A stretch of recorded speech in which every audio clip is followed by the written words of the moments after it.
Oh, guys, look what I just found. What is it? It's about the stuff we're looking for, about community health. Okay. Community engagement plan. Is it really worth our time though? Yeah, look, we got Northwest Hospital and Health Service. These services covers approximately 40,000 people, man, and with the largest center being Mount Isa City. They cover approximately 300,000 kilometers squared. Yeah. They also have these telehealth services based on Mount Isa Hospital, which work closely with Royal Flying Doctor Service. This Northwest Hospital and Health Service is an independent statutory body established under the Hospital and Health Boards Act of 2011. It's actually really cool, isn't it? Yeah. They're having this BRIS program, which actually was designed to help improve dental workforce distribution and service delivery in these rural and remote areas. Yeah, let me read what it says. Yeah, look, they're actually seeking a team of dental professionals for this DRIS scholarship for a 5-year contract called community engagement. They're conducting a 2-round interview, which is being held to access this grant towards an elected town. What do you guys say? I think we should do it. Okay, thank you. We'll be there tomorrow at 5 sharp. Bye. Man, we got it! Oh, awesome, that's it, man. I'm gonna make sure we do a good job tomorrow. Hey Samsung, I'm the presenter for 5-year the DRIS program right here. Your appointment is scheduled soon. Okay, please send them in. Thanks.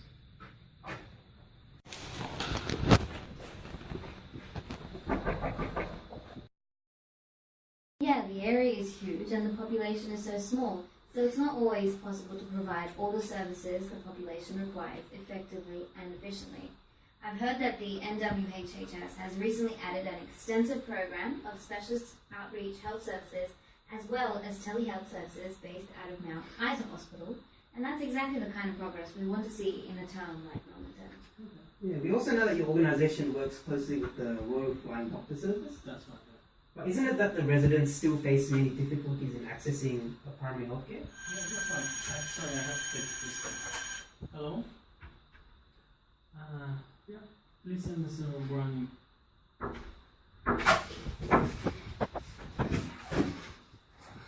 Hello guys. Hi. This is Mr. O'Brien. Nice to meet you. That's it? I can see you guys are. He's helping on the interview today. I can see you guys are well into the interview. I just have a couple more questions to ask you. Can you give me a check? So what town have you guys picked? We're pretty interested in Normanton. Oh, yeah, that's a beautiful little town. So even though we're quite familiar with it, can you tell us a bit about what makes Normanton interesting to you? No, I'm pretty sure you guys, as you said, you already know quite a bit about Normanton. Yes. But we have prepared like a PowerPoint which highlights what we've learned about the town so far. So if you don't mind, you mind if I just play the PowerPoint? That's completely fine. Let's watch it. Oh, good then. Normanton is a small cattle town located in the Shire of Carpentaria, belonging to the electoral district of Mount Isa in Queensland, Australia. Normanton is roughly 700 kilometers west of Cairns and 500 kilometers northeast of Mount Isa. Normanton is the administrative centre of the Shire of Carpentaria and one of the 2 main population centres in the area. The township of Norman River, as it was originally called, was established in 1868 by William Landsborough. Most of the early population in Normanton came from nearby Bourketown, which was struck down with a disease called Gulf fever.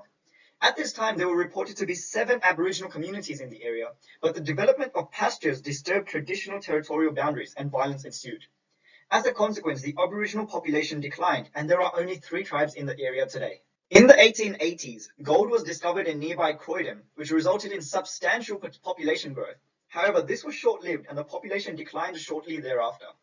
By the 1920s, many Aboriginals were being moved to missions around the country or placed in camps on the outskirts of Normanton. 1930 saw the introduction of the Australian Inland Mission, where Aboriginal children were being schooled inside these camps.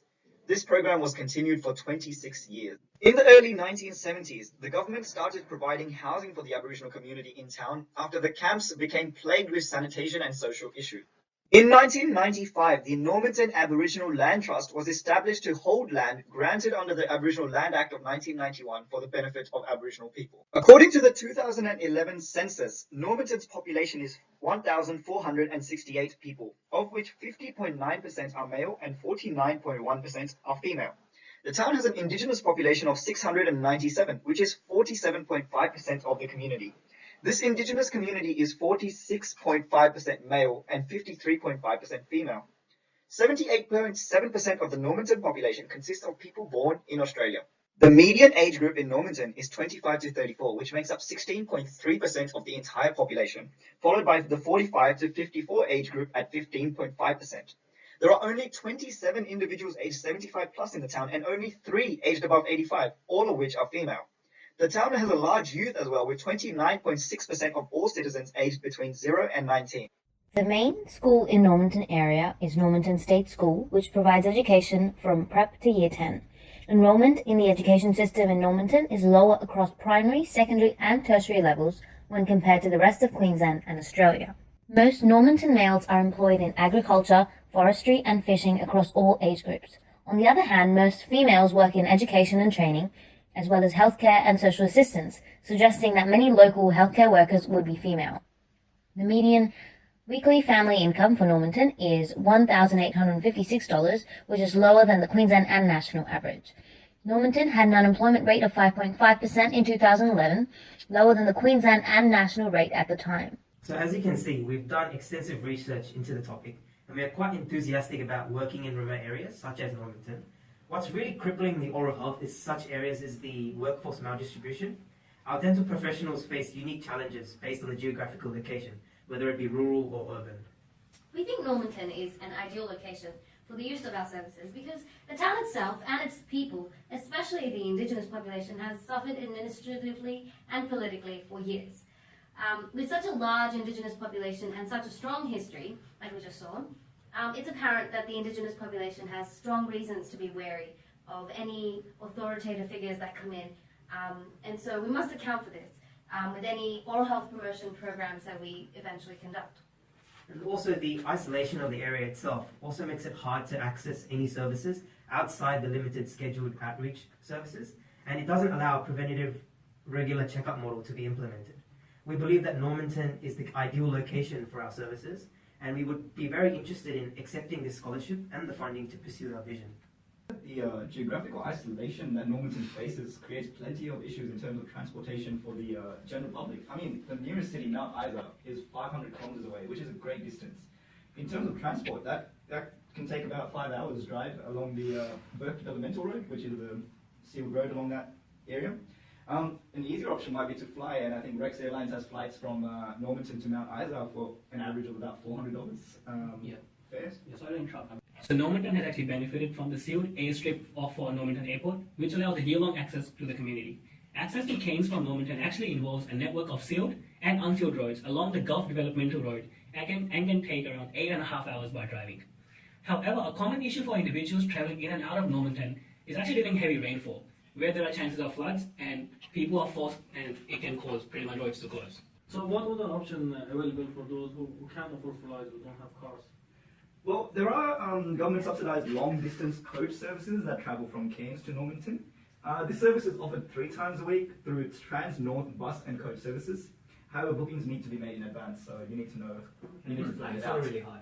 Okay, so it seems like you guys have a good idea of the transport services that are available in Normanton, and we hope that you effectively incorporate it into your plans for the community. What can you tell us about the health issues of the community? So there are various health issues which plague the community, including drug, alcohol, and substance use. Drugs such as marijuana are coming into the area at a huge rate. Some of the substance abuse may also be associated with the high rate of youth suicide, which is mostly males in the 16 to 20 age group. Well, the demographics of Normanton are quite interesting. I mean, almost half the population are of Indigenous descent. These demographics are related to the history of the land and also the health issues that the population faces. That's true. They even have an Aboriginal drug and alcohol liaison officer in the community. However, the situation has not improved much. The community also lacks youth suicide prevention programs and even counselling facilities following these traumatic events. Yeah, that's right. Normanton health services and facilities need to improve in order for these issues to be resolved. The hospital also lacks adequate labour ward facilities, which require Normanton residents to travel all the way to Mount Isa in order to access maternity facilities, putting a huge strain on the mothers and their families. Don't forget the high rates of glaucoma diagnosed in Normanton. This problem has worsened, as up until 12 months ago, an optometrist did not even visit here for 4 years. Well, on the bright side, Normanton community health workers, in partnership with Normanton hospital staff, provide health education and promotion programs and give health assessments to their patients. Well, as one would expect, there are various health issues that are hurting the community of Normanton. but can you tell us about the health services available to them, including services that the hospital that comes under our branch? Yeah, sure. For the last few days, I've actually been researching about this. So, in summary, Normanton has one hospital, one community health service, a visiting specialist service, and an Aboriginal community-controlled health organization, which is a Gidgee Healing, they call it. Okay. Now, he did the research about hospital, so he will just explain you about that. Okay. Yeah, thanks, Tywin. So Normanton Hospital has 16 acute patient beds with the capacity to provide palliative care. The hospital also has a 24/7 emergency department, alongside offering general outpatient, nurse and medical officer clinics, as well as plain film radiology, pathology, pharmacy, and dressing clinics. So it has a wide range. That's great. Yeah, you also mentioned the community health service. What can you say about that? Well, the Normanton Community Health actually works in partnership with the hospital to provide health education and programs and promotion programs, including home visits, health screening, patient liaison, and advocacy, education, and support. There are also visiting specialist services in Normanton, which range from Royal Flying Doctor, dietitians, psychiatrists, respiratory physicians, mental health, and other health specialists, including oral health. Okay. Is there any specific ACCHO in Normanton that you found some information on? That. I was actually going to tell you about Gidgee Healing, which I was actually mentioning before. So it is an Aboriginal community-controlled health service, and it is dedicated to making a long-term positive impact on the health and well-being of Aboriginal and Torres Strait Islanders. I'm pretty sure you're already aware of how Indigenous people are sort of considered as a disadvantage because of a lot of social determinants of health. Yeah, that's true. Yeah, and the Gidgee community has been a great help in addressing their issues in a culturally appropriate manner. The multidisciplinary team actually comprises of a GP, general practitioner, registered nurses, Aboriginal health practitioners and workers, midwives, visiting allied health professionals, and medical specialties, and a range of other workers that support our, their holistic approach in delivering effective health services. That's pretty cool. Well, that sounds like you guys are very passionate about this, and I think that's exactly what we're looking for, isn't it? Yeah, yeah, definitely. We won't disappoint you, don't worry. How come there's only two of you guys today? So some of our team is still over in Normanton, working with the people in the area to draft an engagement plan for the town. They'll be conferencing with us over Skype today. Okay, that's fine. And so we want to start off by telling you about who we think that we should consult with. Is that fine if we... Yeah, let's go for it. That's great. So while being in Normanton, we really got to know how the community interacts, who we can talk to and look for advice. First of all, I realized it's really important to ask the right people the right questions, because they give us insightful information about their needs, what services they currently use, and what sort of changes they're looking to make in the future. Okay. So to do this in a methodical way, we've deconstructed the groups at different levels to guide our interactions. So these are going to be the community, and then the consumers, and then the stakeholders. Okay, yeah. Great. Who will you guys be coordinating with? So as we know, Normanton has three tribes: Kukach, Kutan, and Kurchijan. So we can talk to these traditional owners and also the tribe leaders, since they can convey important felt needs of this specific community. They have invaluable knowledge of culture and experience of the people. Our objective can be molded by their concerns for the future and feedback about past programs. Secondly, we can talk to Councillor Stephen Hudson, the Mayor of Normanton. He is a leader who can advocate for the community. He is often seen at functions and events held around the town and even across the district. So by visiting these events, we will be able to access him and meet with him to understand his vision for the town's future. Let's not forget, we can also talk to many of the Normanton town councillors. There are major events coming up in the area, including Gala Day on the 9th of September and Horticultural Show on the 18th of September, where we hope to meet many of these important people. As community members will be present, we can talk to them as well, since they are the ones who actually represent the consumers of our oral health services. As you mentioned about the community, who exactly are you going to talk to get this information about oral health? So in Normanton Hospital, there are fly-in, fly-out dentists who can be a goldmine of help. They're immersed in the culture and they really understand the oral health status of the people. A group called Normanton Community Health can be contacted to assess many of the health promotion services that have been provided before, and how they were executed and the degree of change that they managed to achieve. Gidgee Healing is also our focal point for our research. They can familiarise us with the unique Aboriginal circles and improve our service to them in a culturally appropriate manner. Also, if you don't mind of me adding, let's also not forget that we can also contact school teachers, P&C reps, and the principal of Normanton State School. There are also some non-profit organisations that we may find particularly resourceful, such as the Kukach Kutan Aboriginal Corporation and the Family Resource Centre. If we can successfully coordinate with these people, it can positively influence our strategies to be in line with their expectations. We're very much looking forward to engaging with these smaller communities, as we think it's vital that we are able to benefit as many people as we can. When we talk about this topic, it's crucial that we include the most vulnerable. We're very much looking forward to engaging with these smaller communities, as we think it's vital that we are able to benefit as many people as we can. When we talk about this topic, it's crucial that we include the most vulnerable groups, such as the elderly and the young. To access them, we are planning to visit schools and aged care facilities. School principals and parents can also be contacted to give us a wider understanding about the needs of the children in the town. As Normanton also has sporting events, we can visit these events to talk to sporting staff and sport players and assess their oral needs, such as the need for mouth guards, etc. Yeah, finally, we have to remember that Queensland Health have implemented many dental services in Normanton before.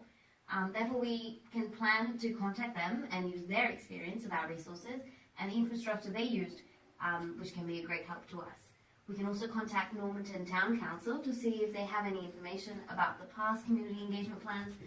We can learn from their experiences and hopefully deliver a highly efficient and effective service. Yeah, we also hope to talk to JCU, as they are a tertiary education partner of Normanton Hospital and Health Service, and they have been heavily involved in improving the health needs of rural and remote Australia since its inception.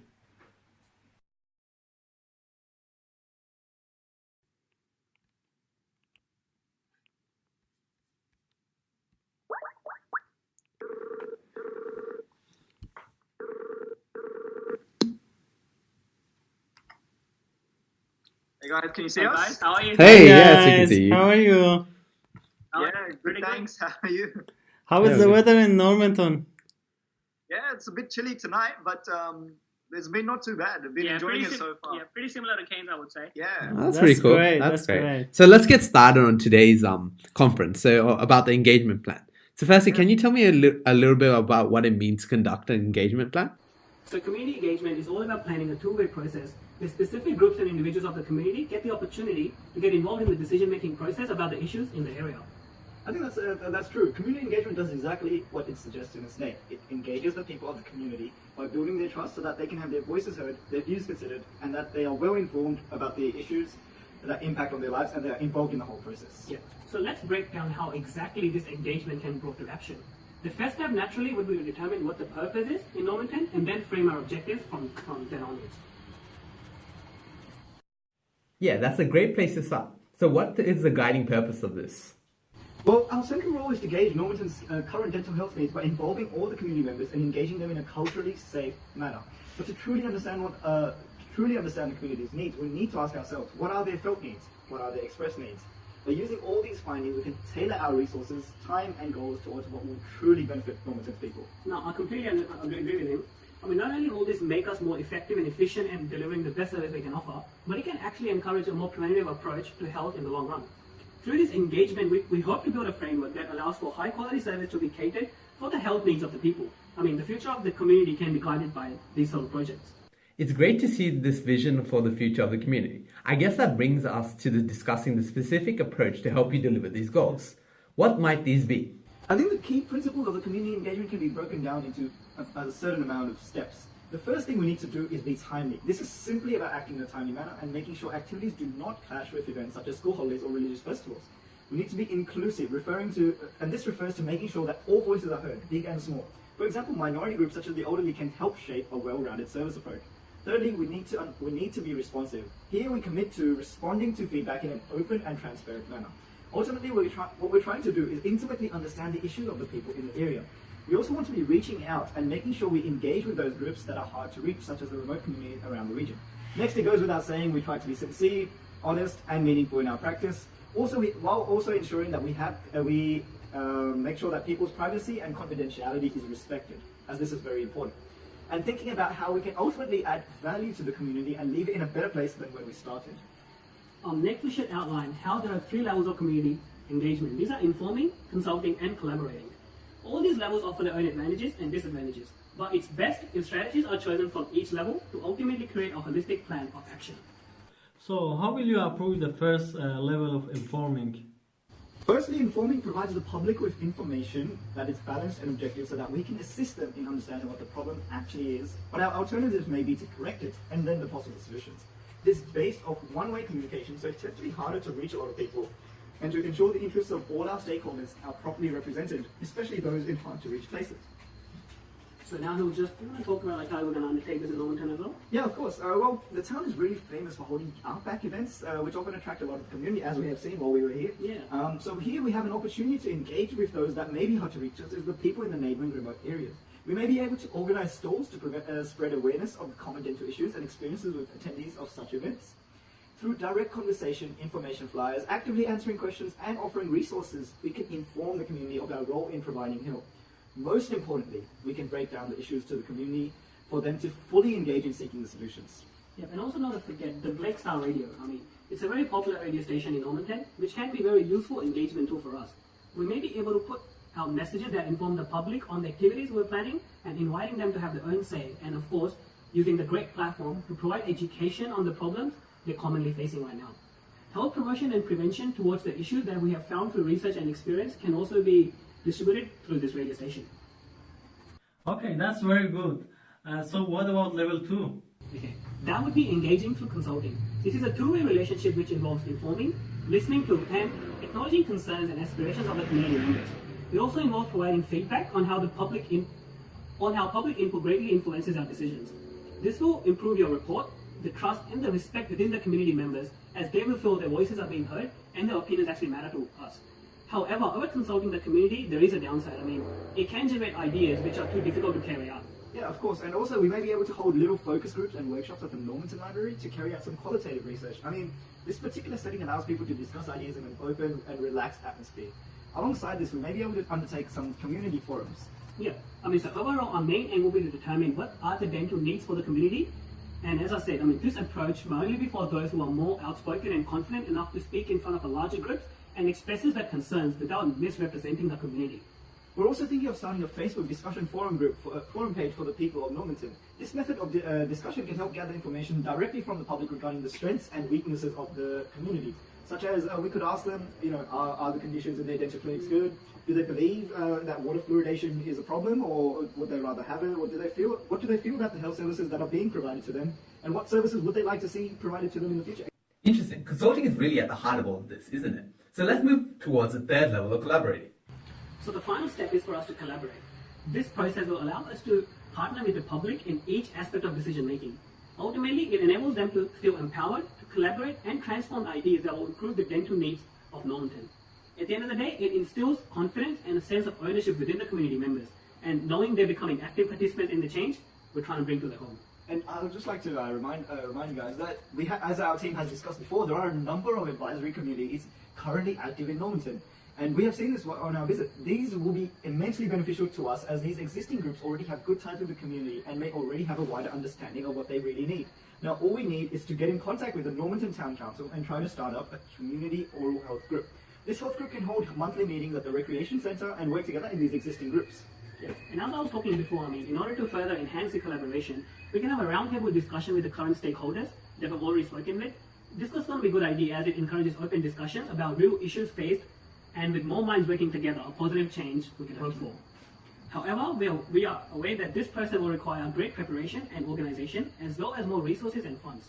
It may also be difficult to organize meetings that suits everyone's availability. Thus, this may slow down the process a little bit, but as we all know, patience is the key to everything. Yeah, and also remember that by being a sole health practitioner, it will make it easier for you and your team to collaborate and assimilate with the members of Normanton without facing major hurdles.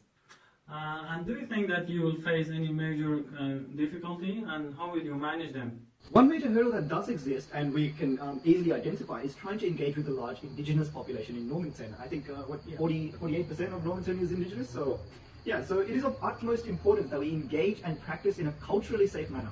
During our rural placement, we were lucky enough to collaborate with many indigenous communities, and we hope to utilize these experiences to help us practice in a culturally safe manner in Normanton. We need to be considerate of all the community needs, and we will accommodate for any cultural needs as best as we can. Yeah, I mean, the only example I can think of, because we've been in Normanton for quite a long time, and we've actually realized that Normanton locals can have local beliefs such as neglecting medication use, or even prohibiting certain treatment options such as extractions. To be better prepared for these things, it may be best if we conduct council members, Aboriginal tribe leaders, or even the community leaders. They have already cemented their trust and are well respected by the locals of Normanton. They may also be able to give us some great advice and tips on engagement. However, to do this, we may need a linking person, so that could be a bit of a problem. That's very true. How will you engage those elderly people in Kukacha nursing home or those hard-to-reach individuals such as stay-at-home moms or disabled? Well, one way to consult these individuals may be to conduct citizens panels or community surveys, either by sending them through the post, doing them electronically, or answering door knocks, or even through a tele hotline that allows people's opinions to be heard without feeling left out. And we think that is a critical part of our community engagement plan. So, are you aware that evaluation and thorough reporting to the community after this process is very important for its success? Yeah, we have to periodically evaluate the overall community engagement plan and ensure all findings are reported back to the community with proficient feedback. Not only it is important to provide feedback to the community, but it's also equally important to receive feedback from the community. This can be collected via the use of short surveys, either using printed or handed out during community events, during community meetings, or forums. Even at the roundtable discussions, focus groups, or even at the workshops, we can give them these forums or these surveys to get the feedback. This will allow participants to provide feedback on how useful our sessions were. It can also inspire change and even help us to improve our plan continuously over the time. And yeah, I'd just like to add, we then need to definitely produce monthly or weekly reports to present this feedback to the Normanton Council and community members on how the engagement is processing. This can be via small presentations to the council or publishing online blogs and handing out pamphlets for the community to access. With this community engagement plan, it will definitely make us confident enough to head out over to Normanton to deal with any challenges that we may face over the next 5 years. And we will tackle them head on. This sounds fantastic. Just remember, guys, it's important that you maintain the privacy and confidentiality of individuals at all times through all levels of engagement. Overall, I feel confident that the scaffold you have put together will be making great progress in Normanton over the next 5 years. I would like to give you guys the go-ahead, but there is one more person that needs to approve this, and that is the head of the NWHS, Dr. Chris. However, I must say, you guys have done a very fantastic job here, and I really hope you guys get down the scholarship. Normanton will be lucky to have such a talented and hard-working dental professional like you guys. So well done. I really, you guys get this Oscar. That was good, man. And then there's a handshake at the end, so we get on. Place on top.